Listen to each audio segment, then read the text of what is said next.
어제가 제 59번째 생일이었습니다. 아내가 준비해준 작은 생일상 앞에서 촛불을 끄며 든 생각이 이제 정말 얼마 안 남았구나였어요. 의사가 되어 환자들에게 아직 젊으시니까 걱정 마세요라고 말해왔지만 정작 제 나이 59세가 되니 그 말이 공허하게 들리더라고요. 보스턴에서 내과 전문의로 25년째 일하고 있습니다. 연봉이 23만 달러, 한국 돈으로 치면 3억 원 정도 되죠. 객관적으로 보면 결코 적지 않은 돈이에요. 하지만 요즘 밤잠을 설치는 이유는 바로 노후 준비 때문입니다. 미국에서 의사로 산다는 것, 겉에서 보기만큼 화려하지 않아요. 특히 은퇴를 15년 정도 앞둔 지금 제가 과연 편안한 노후를 보낼 수 있을지 확신이 서지 않습니다. 지난 주말 하버드 경영대학원에 다니는 둘째 아들 준호가 집에 왔어요. 아버지, 401k에 얼마나 모아 놓으셨어요? 갑작스러운 질문에 당황했습니다. 왜 갑자기? 수업에서 은퇴 계획에 대해 배우는데 아버지 나이면 최소 연봉의 6배는 모아놨어야 한다던데요. 그 순간 머리가 하얘졌어요. 제 401k 잔고는 42만 달러. 아들이 말한 기준으로 보면 138만 달러는 있어야 하는데 저는 그 3분의 1도 안 되는 셈이었거든요. 어떻게 이렇게 되었을까요? 25년 전 한국에서 의대를 졸업하고 미국으로 온 순간부터 되짚어보면 모든 게 치밀하게 계산된 선택은 아니었어요. 1999년 34살의 나이에 가족을 데리고 미국 땅을 밟았습니다. 한국에서 내과 전문의 자격을 땄지만 미국에서는 모든 걸 처음부터 시작해야 했어요. USMLE 시험 준비하느라 1년, 레지던시 매칭 받아서 또 3년, 펠로우십까지 마치고 나니 정말 40이 다 되어서야 제대로 된 의사 생활을 시작할 수 있었죠. 그 7년 동안 가족이 겪은 고생을 생각하면 지금도 가슴이 아파요. 아내는 한국에서 간호사로 일했지만 미국에서는 라이선스 문제로 일을 못하고 집에만 있어야 했고 저는 레지던트 월급 월 3,000달러로 내 식구가 생활해야 했어요. 큰딸 소은이가 8살, 준호가 5살이었는데 아이들 앞에서 아빠가 미국에서 의사가 되면 모든 게 좋아질 거야 라고 약속했던 기억이 생생해요. 드디어 2006년 보스턴의 한 대형 종합병원에서 어텐딩 포지션을 얻었을 때의 기쁨이란 첫 월급이 1만 5천 달러였어요. 한국 돈으로 1,800만 원 정도. 그 순간 이제 정말 성공했구나라고 생각했죠. 하지만 현실은 달랐어요. 보스턴의 생활비가 상상 이상이었거든요. 우선 집부터가 문제였어요. 좋은 학군에 있는 집을 사려면 최소 80만 달러는 들어야 했는데 당시 저희에게는 다운페이먼트 할 돈도 부족했죠. 결국 렌트로 시작했는데 월 임대료만 3,000달러였어요. 식비도 만만치 않았어요. 한 달에 1,200달러는 기본이었고 가끔 한국 음식 먹으러 나가면 4명이 150달러는 우습게 나왔죠. H마트에서 장 보는 게 그나마 위안이었지만 한국에서 가져다 주는 김치 하나가 7달러, 고추장 하나가 12달러 하는 걸 보면서 언제까지 이렇게 살아야 하나 싶었어요. 그리고 무엇보다 아이들 교육비였어요. 소은이를 프리메드 코스가 좋은 사립대학에 보내는데 1년에 6만 달러, 준호도 좋은 대학 보내겠다고 마음먹고 보니 두 아이 대학 등록금만 해도 1년에 12만 달러가 넘어가더라고요. 의대는 더 심했어요. 소은이가 하버드 의대에 들어갔을 때는 정말 자랑스러웠지만 1년 등록금이 7만 달러라는 현실을 마주했을 때는 아찔했어요. 4년이면 28만 달러, 한국 돈으로 3억 6천만 원이에요. 아내와 밤마다 계산기 두드리며 고민했어요. 우리가 과연 감당할 수 있을까?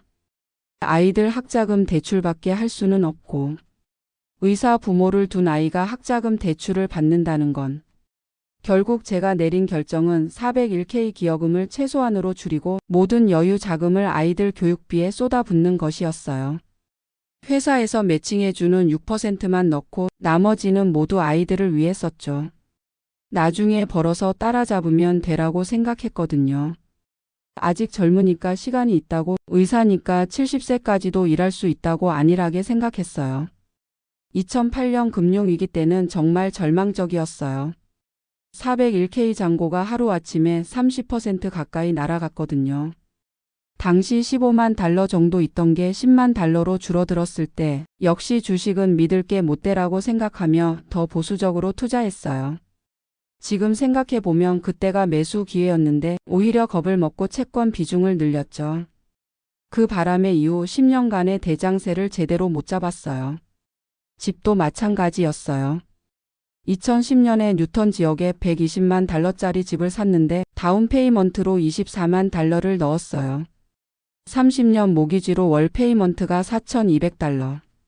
여기에 프로퍼티 텍스가 연 1만 8천 달러, 홈 인슈런스 수리비 등등 합치면 한 달에 6천 달러 가까이 나가더라고요.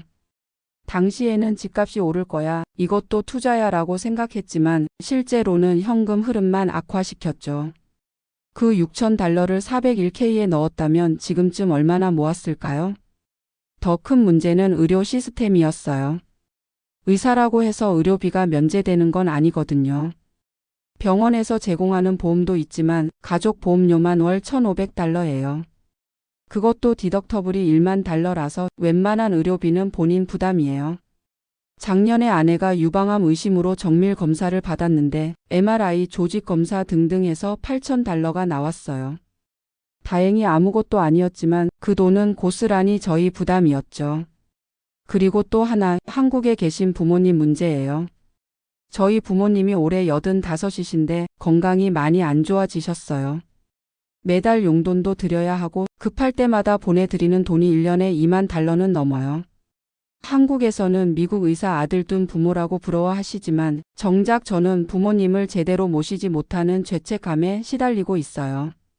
이렇게 25년을 살다 보니 401K에는 42만 달러밖에 못 모았고 집값은 올라서 현재 180만 달러 정도 되지만 모기지가 아직 70만 달러 남아 있어요. 순자산으로 치면 150만 달러 정도.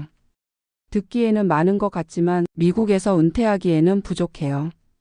퍼넨셜 ADVISOR와 상담을 받아봤더니 보스턴에서 현재 생활 수준을 유지하며 은퇴하려면 최소 300만 달러는 있어야 한다더라고요. 연간 12만 달러 정도는 써야 하는데 4% 룰로 계산하면 그 정도 자산이 필요하다는 거예요. 더 큰 문제는 65세 이후 의료비예요.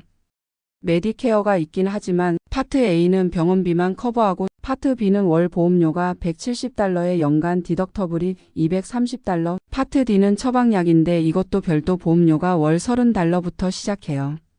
그리고 메디케어로 커버 안 되는 치과, 안과, 보청기 같은 건 모두 본인 부담이에요. 메디갭 보험을 추가로 들면 월 300달러는 더 나가고요. 더 심각한 건 장기 요양이에요. 메디케어는 100일까지만 너싱홈 비용을 지원하고 그 이유는 모두 본인 부담이에요. 보스턴 지역 너싱홈이 월 평균 1만 2천 달러인데 만약 치매라도 걸려서 5년간 너싱홈에 있어야 한다면 72만 달러가 필요한 거예요. 메디케이드 지원을 받으려면 자산을 거의 다 소진해야 하는데 부부 기준으로 2만 달러까지만 가질 수 있어요. 집은 제외되지만 401K IRA 예금 등은 모두 써야 한다는 뜻이죠. 한국으로 돌아가는 것도 생각해 봤어요. 한국 의료보험은 정말 좋잖아요. MRI 한 번에 30만 원, 미국에서는 3,000달러니까 10분의 1 수준이에요. 하지만 한국에서 노후를 보내려면 또 다른 문제들이 있어요. 우선 소셜 시큐리티를 포기해야 해요. 25년 일한 대가로 월 3,000달러 정도 받을 수 있는데 한국에 거주하면 받기 어려워져요. 그리고 한국의 의료진 환경도 25년 전과는 완전히 달라졌어요. EMR 시스템부터 시작해서 모든 게 바뀌었는데 제가 다시 적응할 수 있을지 모르겠어요. 무엇보다 아이들 문제예요. 소은이는 내년에 레지던시를 시작하고 준호는 MBA 졸업 후 미국에서 일할 계획인데 저희만 한국에 가면 가족이 떨어져 살게 되잖아요. 그래서 요즘 새로운 계획을 세우고 있어요. 첫째, 은퇴 시기를 70세로 미루기로 했어요. 의사는 다른 직업보다 오래 일할 수 있는 장점이 있으니까 11년을 더 벌어서 401K를 늘려야겠어요. 월 5,000달러씩 넣으면 11년 후에는 지금보다 100만 달러는 더 모을 수 있을 것 같아요. 둘째, 집을 다운사이징 하기로 했어요. 아이들이 독립했으니 큰 집이 필요 없잖아요. 지금 집을 팔고 80만 달러 정도 되는 콘도로 이사하면 모기지 부담도 줄고 현금도 확보할 수 있어요. 셋째, 파트타임 의사로 일하는 방안을 생각하고 있어요. 70세에 완전 은퇴하지 말고 주 3일 정도만 일하면서 점진적으로 은퇴하는 거죠. 그러면 소셜 시큐리티도 받으면서 추가 수입도 생기고 의료보험도 유지할 수 있어요. 넷째, 한국과 미국을 오가며 사는 방법도 고려하고 있어요.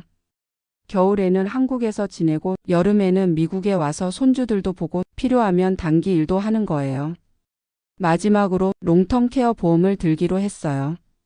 지금은 비싸게 느껴지지만 나중에 너싱홈 들어갈 위험을 생각하면 꼭 필요해요. 지난주 아내와 이런 대화를 나눴어요. 여보, 우리가 너무 아이들에게만 집중했나? 그렇긴 하지만 후회는 안 해요. 소은이가 의사 되고 준호가 MBA 따는 것만 봐도 뿌듯하잖아요. 그래도 우리 노후도 중요한데. 이제라도 계획 세우면 되죠. 늦었다고 생각할 때가 가장 빠른 때래요. 아내 말이 맞아요. 59세에 깨달은 게 다행이라고 생각해야겠어요.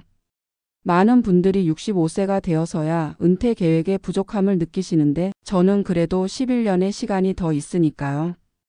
요즘 환자들을 보면서 느끼는 게 있어요. 돈이 많으면 좋겠지만 그보다 중요한 건 건강과 가족이구나.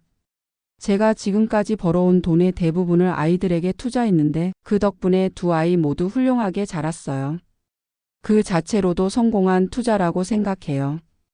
또 25년간 의사로 일하면서 수많은 환자들을 도왔고 그분들로부터 받은 고마움과 보람은 돈으로 살 수 없는 것들이죠.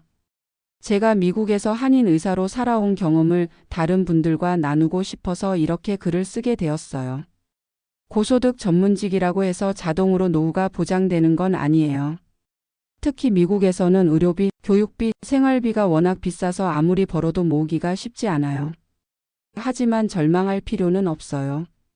늦었다고 생각될 때가 가장 빠른 때이고 계획을 세우고 실행하면 충분히 만회할 수 있어요. 저는 앞으로 11년간 열심히 일하고 저축해서 아내와 함께 편안한 노후를 보낼 계획이에요. 그리고 지금까지의 경험을 바탕으로 후배 의사들에게는 더 나은 조언을 해주고 싶어요. 가장 중요한 건 은퇴 계획은 의사가 된 순간부터 시작해야 한다는 거예요. 401k 기여금을 최대한 넣고 집은 적당한 선에서 사고 아이들 교육비도 중요하지만 자신의 노후도 균형 있게 준비해야 해요. 그리고 건강 관리요. 돈을 아무리 많이 모아도 건강을 잃으면 의미가 없으니까 지금부터라도 운동하고 스트레스 관리하면서 건강한 노후를 준비해야겠어요. 마지막으로 가족의 소중함을 다시 한번 느꼈어요. 힘들 때 서로 의지하고 격려할 수 있는 가족이 있다는 것, 그것만으로도 제 인생은 성공한 거라고 생각해요. 59세 생일을 맞으며 다짐합니다. 남은 11년 후회 없이 최선을 다해 일하고 아내와 함께 행복한 노후를 만들어 가겠습니다.